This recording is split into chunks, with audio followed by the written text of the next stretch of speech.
Oke, Assalamualaikum warahmatullahi wabarakatuh. Oke, welcome to this English class again with me, Miss Intan.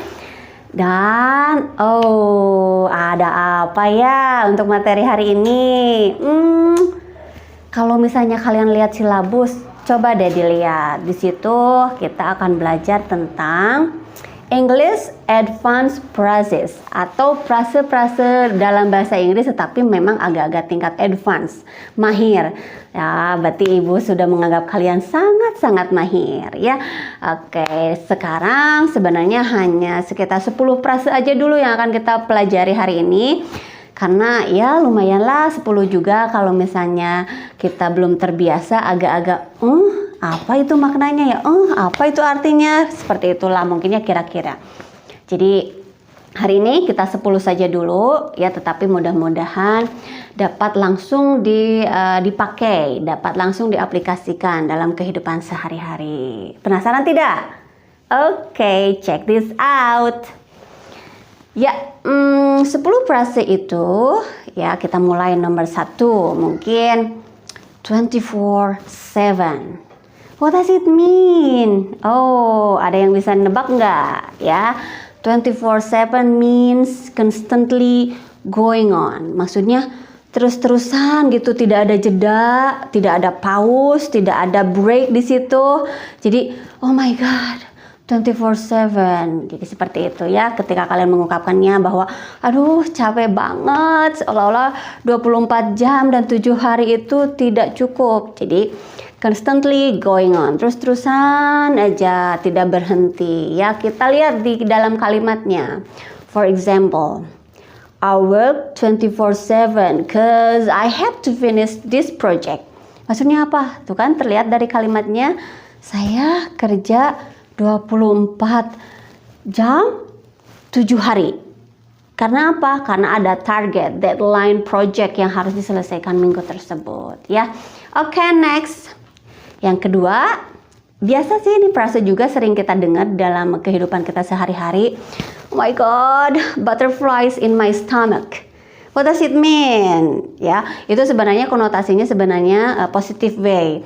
To be nervous in a good way. Contohnya, ketika misalnya kalian ketemu dengan gitu ya, pacar kalian gitu ya, atau seseorang yang kalian secret admirer kalian, atau ya, aduh saya suka pada dia tapi malu untuk mengungkapkannya. Kadang-kadang aduh gimana ya, jadi nervous gitu ya. Butterflies in my stomach. In a sentence, contohnya, wherever I see him, I have butterflies in my stomach. Cause I like him so much. Nah, seperti itu penggunaannya ya, butterflies in my stomach. Jadi bukan kukurubukan ya, atau bukan ada kupu-kupu di dalam perut saya.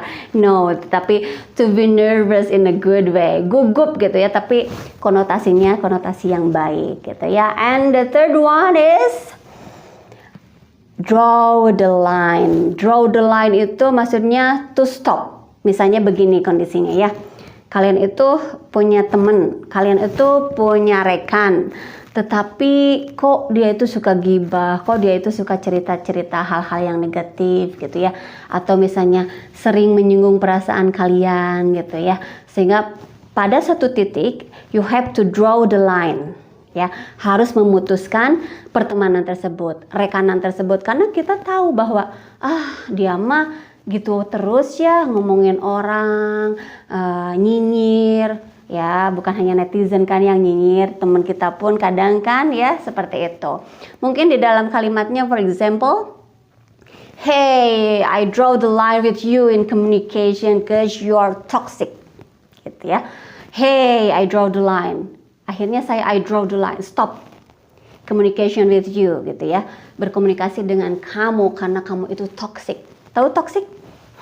Racun gitu ya, racun dunia, racun dalam persahabatan atau dalam pertemanan kita. Lalu yang keempat, kira-kira apa ya frasenya? Easier said than done. Easier said than done. Itu tuh suka kita ucapkan ketika kita berpikir, emang sih gampil, ngomong mah gitu ya, gampil, teori mah, tetapi pada prakteknya, ini susah. Nah itu maksudnya seperti itu. Jadi not as easy as it appears to be. Jadi tidak semudah yang kita lihat gitu ya. Easier said than done gitu ya. Jadi secara teori mah nih gampil ya, tapi prakteknya gimana gitu ya. Kita sering mungkin merasakan seperti itu gitu ya. Misalnya, can you come to work at 6 a.m. tomorrow? Yeah, easier said than done gitu ya. Knowing that you do not accustomed to wake up early in the morning. Ya, misalnya kasus seperti itu. Jadi easier said than done gitu ya. Mudah sih diucapkan mah, tetapi kalau dilakuinnya susah banget gitu ya. Jadi seperti itu. Easier said than done. Not as easy as it appears to be. Mungkin kalian sering sih, saya juga merasakan seperti itu. Gampil ya memberikan teori kepada teman, kepada rekan, apalagi kepada mahasiswa, tetapi pas diaplikasikan ke sendiri, easier said than done. Iya, seperti itu ya. Next mungkin frase yang kelima. Kalian juga sering mendengar hal ini, frase-frase ini. Every cloud has a silver lining. Every cloud has a silver lining. Ya, dari makna dari frase tersebut tersirat bahwa finding good in every bad situation. Ternyata kita bakalan menemukan sesuatu yang baik kok di setiap hal-hal yang buruk terjadi gitu ya. Ya seperti saat inilah, mungkin ketika kita COVID-19 menimpa Indonesia gitu ya. Every cloud has a silver lining. Tetapi ternyata di balik COVID itu, ternyata kerekatan keluarga jadi makin bagus gitu ya. Lalu attachment dengan seluruh keluarga juga makin rekat gitu ya. Terus misalnya komunikasi meskipun via WA ataupun Insta, dan pokoknya segala sesuatu yang dilakukan dengan hati ternyata gitu ya, kita menemukan di balik COVID itu ada positifnya kok gitu ya. Selain negatifnya mungkin kita tidak bisa keluar dengan bebas seperti biasa gitu ya, tapi ya that's every cloud has a silver lining gitu ya. Contohnya, we fight for COVID-19 and I'm sure every cloud has a silver lining. We'll find better day. Ya, nah itu contoh-contoh di kalimatnya seperti itu. Jadi every cloud has a silver lining. Ya mungkin someone of you gitu ya, di antara kalian juga ya kita daring terus nih perkuliahan, tapi di rumah ternyata kita bisa sambil kuliah itu bisa sambil mengerjakan kerjaan side job yang lain gitu ya, terus ketemu keluarga sering gitu ya, sehingga ternyata hangat keluarga juga, ternyata di balik itu semua gitu ya, ternyata memang ada hikmah gitu ya, ada hikmah di balik musibah, mungkin itulah ya. Every cloud has a silver lining. Ternyata baru 5 ya, baru 5 frase nih. Mana yang keenamnya nih? Yang keenamnya, finding a needle in a haystack. Maksudnya apa? Almost impossible to find. Jadi ya kayak kalau dalam peribahasa kita mah mencari jarum dalam jerami gitu ya. Jadi almost impossible to find. Karena apa? Ya kebayang ya, jerami itu kan tumpukan-tumpukan jerami itu sangat-sangat susah untuk menemukan needle. Needle itu jarum ya. Jarum in a haystack. Kebayanglah. Jadi almost impossible to find. Jadi hampir tidak mungkin menemukan solusi gitu ya. Hampir tidak mungkinlah terjadi, mungkin seperti itu ya, secara meaning di dalam culture kita. Contohnya, in this current situation, finding a job is like finding a needle in a haystack. Ya, kita sambungkan ke current situation yang ada di negara kita saat ini. Ketika COVID-19 melanda, jangankan untuk mencari kerja, orang-orang yang sudah bekerja pun itu kan rata-rata mereka menjadi pengangguran karena perusahaan tidak bisa memberikan gaji kepada mereka, sehingga in this current situation finding a job is like finding a needle in a haystack. Ternyata seperti itu. Jadi almost impossible to find, seperti itu ya. Ya, kita terasalah ya bahwa saat ini seperti itu kondisinya, finding a needle in a haystack. Ya, seperti itu. Ya, nanti kalian bisa mengaplikasikan dengan situasi-situasi yang sedang kalian hadapi gitu ya. Almost impossible to find solution, almost impossible to find another substitution for economic life, misalnya seperti itu ya. Finding a needle in a haystack.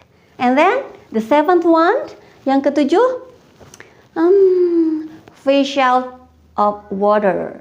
Itu maksudnya apa? To feel out of place. Jadi misalnya seperti ini, fish out of water itu kayak ikan yang kehabisan air gitu ya. Tetapi sebenarnya to feel out of place. Jadi merasa bahwa I'm not there gitu. Saya itu bukan komunitas itu, saya itu tidak cocok di situ gitu. Seperti itulah ya. Fish out of water. Itu maksudnya seperti itu. Jadi misalnya seperti ini. You know that living in this housing, I feel like fish out of water. I feel that I'm useless. Jadi seperti itu. Jadi perasaan-perasaan bahwa saya tidak cocok di situ, saya bukan orang situ, dan saya bukan passionnya di situ. Bisa seperti itu konotasinya ya. Jadi fish out of water. Jadi kayak ikan kehabisan air, jadi gitu ya. Ya, I feel out of place. Jadi saya tidak cocok gitu di situ. Jadi itu maksudnya ya. Yang tadi di example juga.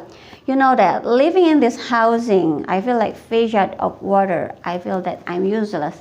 Saya ngerasa sangat-sangat tidak berguna gitu tinggal di perumahan ini kerjaan saya, perasaan stagnan gitu ya. Lalu gaul dengan tetangga juga saya susah gitu. Jadi I fish out of water. Seperti itu ya penggunaannya. Okay, the next phrases, the 8. Go to the extra mile. Go to the extra mile. To make an extra effort. Nah, to make an extra effort berarti kita tuh harus kerja agak-agak ekstra, kerja lebih. Atau misalnya study, kalau dikaitkan dengan study, dikaitkan dengan belajar, I have to study extra gitu. Mungkin seperti itu ya. Jadi itu maksudnya go to the extra mile. Jadi kita harus kerja banting tulang mungkin ya, kalau misalnya untuk situasi saat ini, atau misalnya untuk mahasiswa dari satu tugas ke tugas yang lain itu seperti tidak ada jeda yang tadi 24/7 gitu ya, seperti itu. Jadi contohnya, with all of this COVID effect, we have to go to the extra mile in order we get succeed, beat it. Nah, jadi maksudnya seperti itu. Dengan dari efek COVID ini, ternyata kita harus go to the extra mile. Jadi kita harus melangkah lebih jauh, melangkah lebih lebih bekerja lebih keras lagi, belajar lebih ekstra lagi, lebih rajin lagi, karena supaya supaya bisa keluar dari zona kejenuhan itu ya, seperti apalah itu, it's all up to you gitu ya. Jadi maksudnya to go the extra mile mean to make an extra effort gitu. Jadi usahanya agak-agak ditingkatin, kerja kerasnya lebih keras lagi, seperti itu, disiplinnya lebih ketat lagi, mungkin seperti itu sih ya. Kalau misalnya kita konotasikan dengan penggunaan sehari-hari, to go the extra mile, seperti itu ya. Okay, the next one is pull yourself together to calm down and behave normally. Pull yourself together. Jadi maksudnya santuy sajalah gitu ya. Biasa aja, cool lagi gitu ya. Kalau misalnya kita menghadapi situasi seperti misalnya kita dinyinyirin orang, kita misalnya diomongin orang, kita pokoknya banyak orang-orang yang sirik lah sama kita ya. Ya santai sajalah, hidup mah harus dinikmatin, betul tidak ya? Jadi maksudnya pull yourself together. Santai sajalah, jangan didengerin, itu maksudnya seperti itu ya. Contohnya mungkin COVID-19 happens in our life and you become nervous, scared and stressed. Just pull yourself together. Jadi maksudnya seperti itu ya. COVID-19 lagi ya masih happening di negara kita. Kita jadi become nervous, gugup, scared, takut, dan juga mungkin stress. Ya lumayan stres lah, tetapi just pull yourself together, calm down and behave normally. Gitu ya, dengan mengikuti protokol-protokol kesehatan mungkin ya. Tapi mungkin di meaning yang lain atau di konteks yang lain kalian bisa menggunakan hal tersebut. Pull yourself together to calm down and behave normally. Santuyin aja, dikulin aja gitu ya, supaya hidup itu ya mengalir apa adanya, no burden, tidak ada beban ya. Meskipun banyak tugas, meskipun aduh uang di dompet semakin menipis, just pull yourself together ya. Okay, the last one is sleep on it. Sleep on it. Iya. You get an extra time before making a decision. Itu maksudnya sleep on it. Bukan maksudnya diabaikan ya, tapi ya gimana ya? Ada jeda dulu untuk mikir gitu ya. Ada jeda dulu untuk I have to think of it gitu ya. Saya harus mikirin dulu solusinya seperti apa gitu ya. Jadi sleep on it. You get an extra time before making decision. For example, if you are confused choosing between two, just sleep on it. Itu mah misalnya dilema ketika kalian menghadapi ada yang suka ke aku teh 2 orang, atau misalnya itu kerjaan tuh diterima di 2 lembaga, di 2 perusahaan, just sleep on it ya. You get an extra time before making a decision. Jadi kalau misalnya kita mah istirahat dulu gitu ya, sleep on it itu jadi dibawa santai tapi sambil memikirkan solusinya gitu ya, seperti itu. Jadi kita jangan terlalu under stress, under pressure gitu ya. Toh di balik ikhtiar pasti ada jalan keluar, seperti itu ya. Jadi if you are confused choosing between two, just sleep on it ya. Tapi sleep on it-nya jangan terlalu lama. Nanti keburu kadaluarsa gitu ya, seperti itu. Jadi just sleep on it. Jadi ya kita butuh waktu dulu untuk mikirlah sebelum keputusan itu kita ambil, seperti itu ya. Oke, dari 10 itu ya kalian silahkan latih lagi di rumah gitu ya.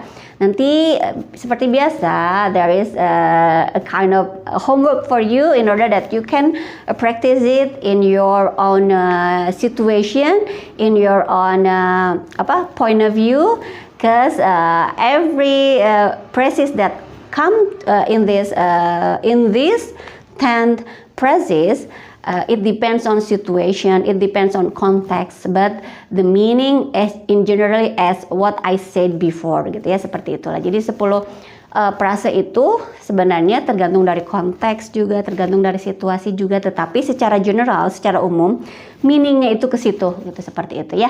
Jadi ini frase-frase ini dikenakan supaya kalian lebih comprehend, supaya kalian lebih banyak lagi mengenal vocabularies gitu ya. Jangan terpaku pada itu terus gitu. Jadi kelihatanlah ada improve-nya gitu ya ketika kita belajar bahasa Inggris. Oke?